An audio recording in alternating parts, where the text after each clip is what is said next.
हाँ, तो क्या बात कर रहे थे कि अगर कंसाइनी को ही बैड डेट का नुकसान सहना है तो कंसाइनी कमीशन को क्रेडिट किया था ना अपने बुक में।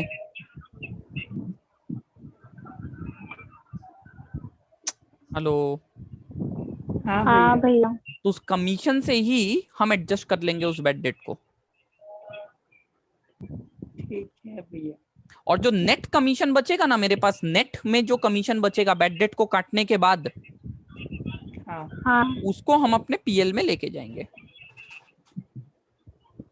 ठीक। Commission to PL. अच्छा, अगर हम बिल पेएबल इशू कर रहे हैं कंसाइनर को तो क्या एंट्री करेंगे? Consignor account debit to bills payable. Consignor to bills payable. और जब इस बिल का पैसा चुकाएंगे तब एंट्री क्या करेंगे?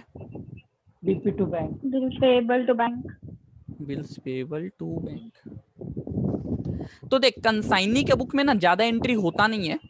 कंसाइनी के बुक में 4-5 एंट्री ही होता है। कंसाइनी जो खर्चा कर रहा है उसका एंट्री होगा, कंसाइनी जो माल बेच रहा है उसका एंट्री होगा, इसमें जो उसका कमीशन बनता है उसका एंट्री होगा, कंसाइनी जो पैसा दे रहा है कंसाइनर को उसका एंट्री होगा, और बैड डेट अगर हुआ तो बैड डेट का एंट्री होगा। फिर अपने कमीशन को हम अपने पीएल में ले जाएंगे। और अगर सपोज कर जो खर्चा इनकर करना पड़ा वो कंसाइनर नहीं देगा, हम ही को देना है, तब हम कंसाइनर डेबिट टू बैंक नहीं करेंगे, तब हम क्या करेंगे? एक्सपेंसेस डेबिट टू बैंक, क्योंकि वो मेरा खर्चा बन जाएगा तब, और इस एक्सपेंस को पीएल में ले जाएंगे अपने। ठीक है भैया। समझ में आ रहा है बात? हाँ भैया। हाँ भैया। तो एक सम करते हैं कंसाइनी के बुक में एंट्री का। छोड़ दीजिए भैया। बाबू ऐसे छोड़ने से नहीं चलेगा। ठीक है, करवा दीजिए। यही वाला सम देखो, एकदम सेम टू सेम जो इलस्ट्रेशन 1 में किए थे ना। हाँ।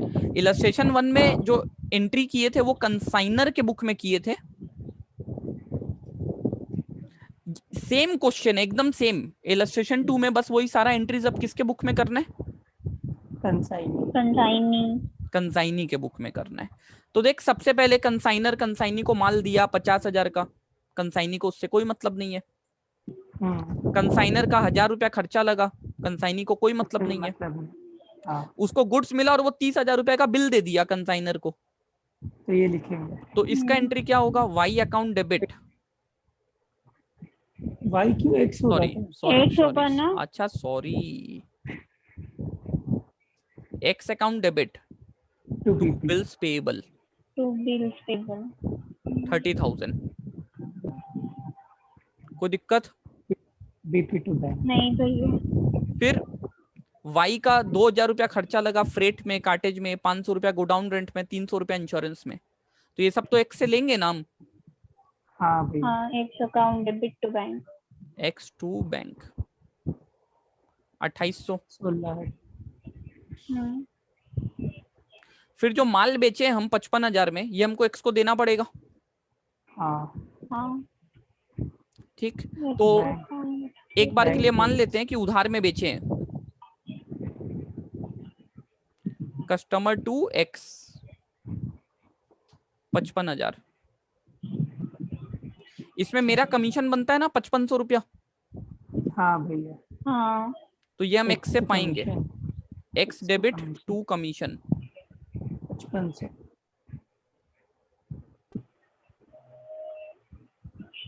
600 रुपए का बैड डेट हुआ है ना। हाँ भैया। हाँ। तो उसका पहले तो एंट्री करेंगे bad debt to customer. Bad debt to customer. फिर ये बैड डेट मेरा नुकसान है क्या? नहीं, ये हम एक्स का है। एक्स के अकाउंट से एडजस्ट कर लेंगे। X to bad debt. X to bad debt 600। फिर जब 3 महीना बाद ये बीपी का पैसा चुकाना पड़ेगा तो उसका एंट्री कर देंगे बीपी टू बैंक। हाँ भैया। और एक्स के साथ जो फाइनल सेटलमेंट होगा अब वो बैंक के साथ तो उसका एंट्री कर देंगे। X2 bank, bank. हाँ और ये मान लेते हैं 55,000 में 600 का बैड डेट हो गया तो बाद बाकी पैसा मिल गया होगा, हाँ भैया। तो उसका एंट्री कर हाँ। देंगे bank to customer. Bank customer. हो गया बस कंसाइनी के बुक का एंट्री खत्म। तो देख सबसे पहले एक्स को बिल दिए हम, X2 BP, जो खर्चा किए X2 बैंक, बिल का पैसा चुका दिए तो bills payable to bank. Sale का जो एंट्री हुआ ट्रेड रिसीवेबल या bank account debit to X. Bad debt जो हुआ इसका लोग डायरेक्ट एंट्री कर दिया है X2 डेटर, हम लोग बैड डेट टू कस्टमर फिर X2 बैड डेट किए थे ना, हाँ ये लोग भैया। डायरेक्ट एंट्री कर दिया, कोई बात नहीं। जो मेरा कमीशन बनता है, मेरा कमीशन तो हम एक्स से पैसा पाएंगे, टू कमीशन अर्न्ड मेरा इनकम है, और उसके साथ जो फाइनल सेटलमेंट किए तो X2 बैंक, हाँ भैया। और ये जो कमीशन अर्न्ड है ये PL में चला जाएगा मेरे।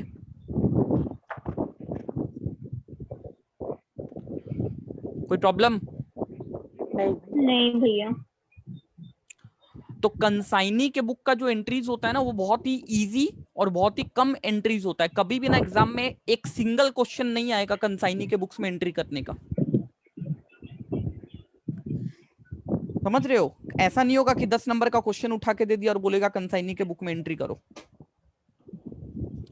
कंसाइनी के बुक में अगर एंट्री करने आएगा तो 4 नंबर का क्वेश्चन या 5 नंबर का क्वेश्चन आ सकता है, तुम्हारा तकदीर अच्छा रहा तो, नहीं तो अदरवाइज कंसाइनर के बुक का ही एंट्री पूछता है और साथ में कंसाइनी के बुक का भी एंट्री पूछ सकता है, बट सिंगल क्वेश्चन कंसाइनी के बुक का एंट्री का नहीं आता है।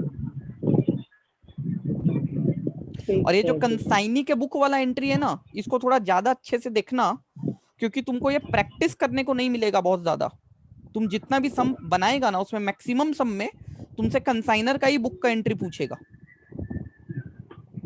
तो बच्चा लोग का ना थोड़ा दिमाग से बाहर चला जाता है कंसाइनी के बुक का एंट्री, क्योंकि वो बहुत ज्यादा प्रैक्टिस में रहता नहीं है।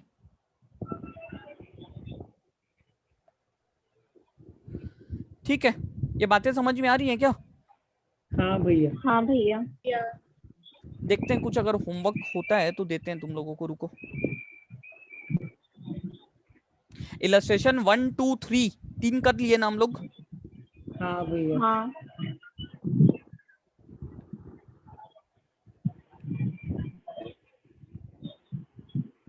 4 नंबर होमवर्क में लिखो तो एक बार।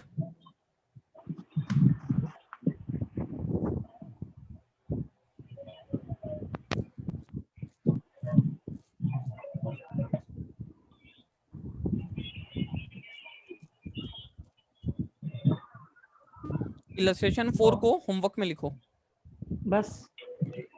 अच्छा अब सुनो, एक 5 मिनट का डिस्कशन है, वो करके क्लास को खत्म कर रहे हैं। बोलिए भैया। मान ले मेरा abnormal loss, total abnormal loss valuation निकाल के, जैसे पिछला सम किए थे हम लोग, पिछला सम में एबनॉर्मल लॉस मेरे को जहां तक याद है 16,150 रुपए का हुआ था। हाँ भैया। तो हम ना वहां पे एंट्री पास कर दिए थे क्या, abnormal loss account debit to consignment with Sahu.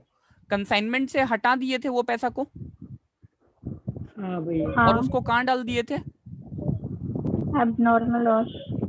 तो 16,500 का एबनॉर्मल लॉस हुआ, और ये कंसाइनमेंट से अब इसका कोई लेना देना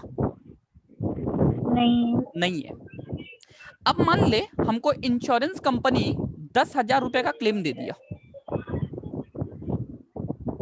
तो अगर इंश्योरेंस कंपनी हमको 10,000 रुपया दिया तो बैंक में पैसा आएगा कि नहीं आएगा? हाँ आएगा। तो बैंक अकाउंट डेबिट।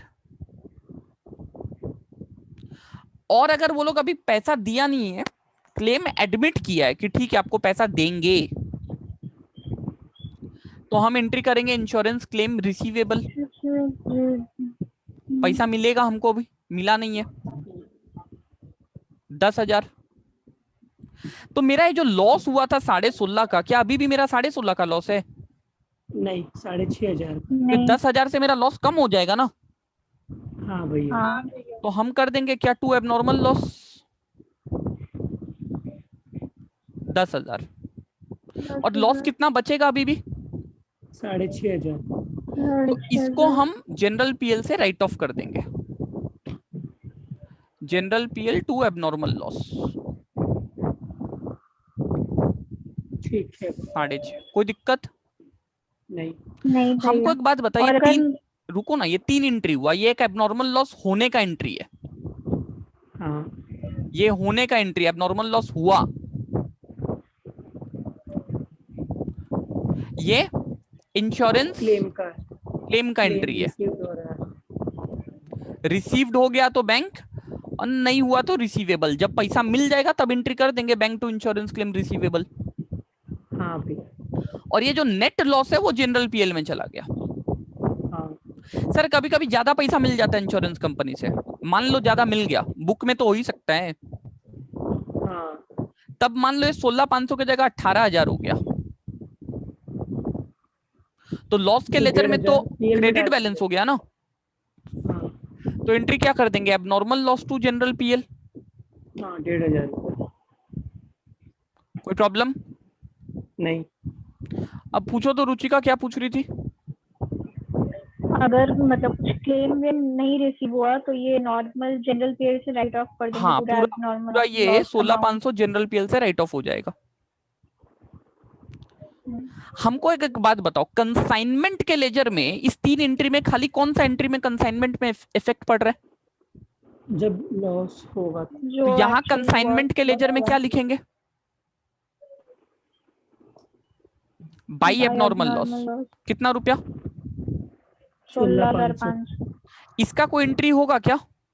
नहीं। और इसका कोई एंट्री होगा क्या कंसाइनमेंट में? नहीं। अब बहुत महानुभाव लोग पता है कैसे एंट्री पास करते हैं, देख वो लोग ऐसे एंट्री पास करते हैं, एबनॉर्मल लॉस डेबिट 6.5, बैंक जो इंश्योरेंस से पैसा मिल गया या इंश्योरेंस क्लेम रिसीवेबल, दोनों में से कोई एक, 10,000 टू कंसाइनमेंट अरे बाप रे। विथ साहू 16,500। तो अब कंसाइनमेंट के लेजर में क्या लिखेंगे? बाई एबनॉर्मल लॉस कितना? 6.5। 10,500 और बाई इंश्योरेंस क्लेम रिसीवेबल कितना? 10,000। 10,000 रुपये। अल्टीमेटली कंसाइनमेंट क्रेडिट कितना से हुआ, हमको ये बता। 16.5। अब तुम एंट्री कैसे ही कर ले, 16,500। 16.5 ही तो क्रेडिट होगा। हाँ। तो सर जब तुम कंसाइनमेंट का लेजर बना रहे तो क्या तो यहाँ पे बाई एबनॉर्मल लॉस, जो टोटल लॉस हुआ ना, टोटल लॉस 16.5 वो लिख दे, हाँ। तो बैंक से एडजस्ट करके लिख। या फिर नहीं तो adjust तुम यहाँ पे खाली जो नेट लॉस हुआ है 6.5 वही दिखा, और by insurance claim receivable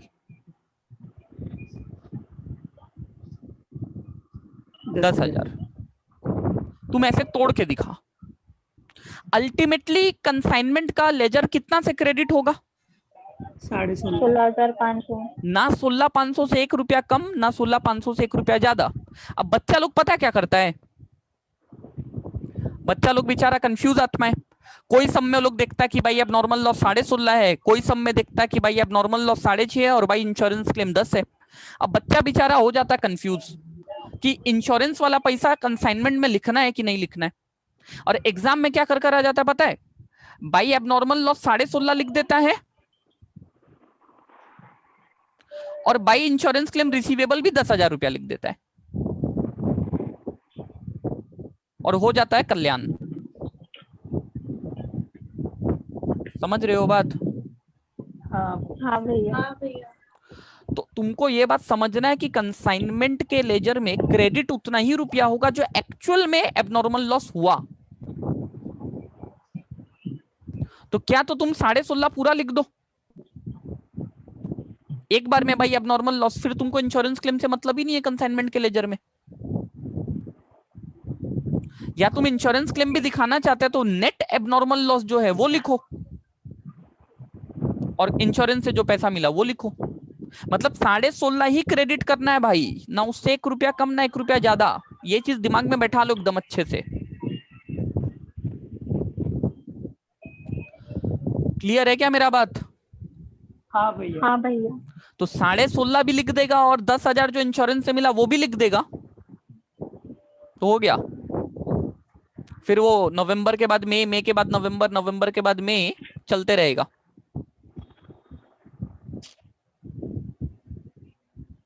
figure ज्यादा लिखेगा तो अटेम्प्ट भी तो ज्यादा देना पड़ेगा ना। हाँ भैया।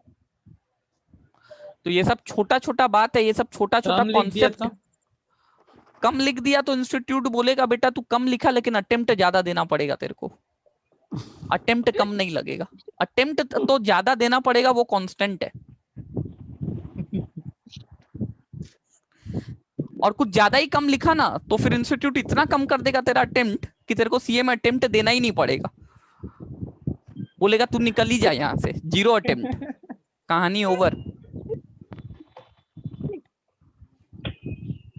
तो ये सब छोटा छोटा बात है, ये छोटा छोटा कॉन्सेप्ट है जो बच्चा लोग ध्यान नहीं देता है, इसके कारण सम्स में गलती हो जाती है। तो होपफुली आप लोगों को ये बात समझ में आया होगा। हाँ हाँ भैया। भैया। तो इलस्ट्रेशन नंबर 4 आप लोग होमवर्क में कीजिएगा। ठीक है हाँ भैया। भैया। और